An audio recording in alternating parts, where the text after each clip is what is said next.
Hi guys, today we are making double chocolate banana bread. This recipe is originally from Hershey's, but today we are sharing our version of this. I have my handy helpers in the kitchen with me, so you will see some little hands working with me today. Now let's get right into it. So we're going to start off with 3 ripened bananas, and we're going to mash these. It is important that the bananas are nice and ripe because that is what gives you that nice banana flavor, especially amidst the chocolate. Once the bananas are mashed, we're just going to keep it aside.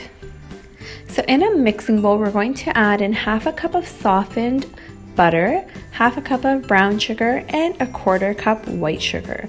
You could use salted or unsalted. The original recipe is unsalted butter, but I like to use salted.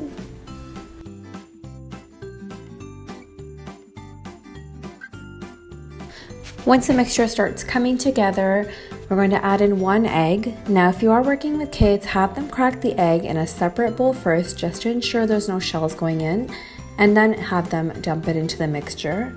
And to this, we're also going to add in a 1/4 cup sour cream, 1½ teaspoon vanilla extract, and the mashed bananas. Continue to mix this for about another minute or 2.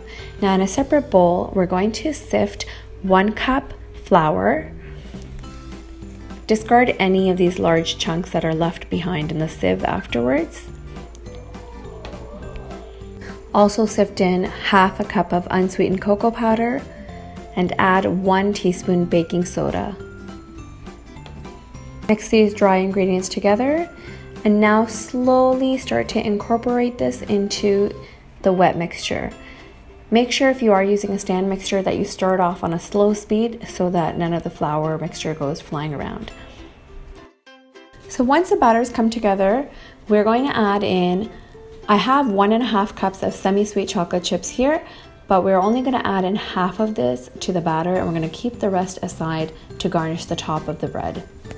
Here we have our loaf pan. I'm just placing a piece of parchment paper with the edges hanging over so that we can easily pull the bread out once it's baked.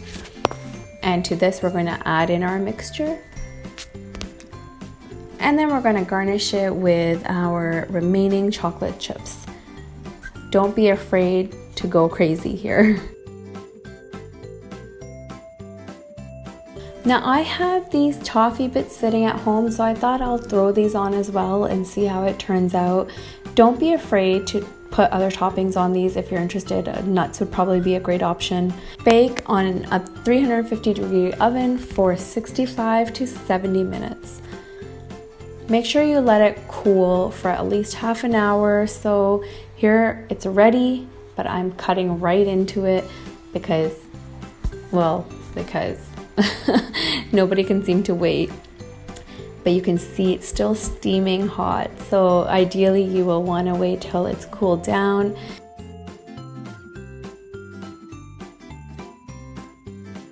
And this is how it will eventually look like once it's set nicely at room temperature. So I hope you guys enjoy this recipe. Try it out. Let me know what you think. I thought it was delicious, and I think everyone else will probably enjoy it too, especially if you're a chocolate lover. This is the one to try. So let me know in the comments down below, and please don't forget to subscribe and give this video a big thumbs up, and I will see you in my next video. Thanks for watching.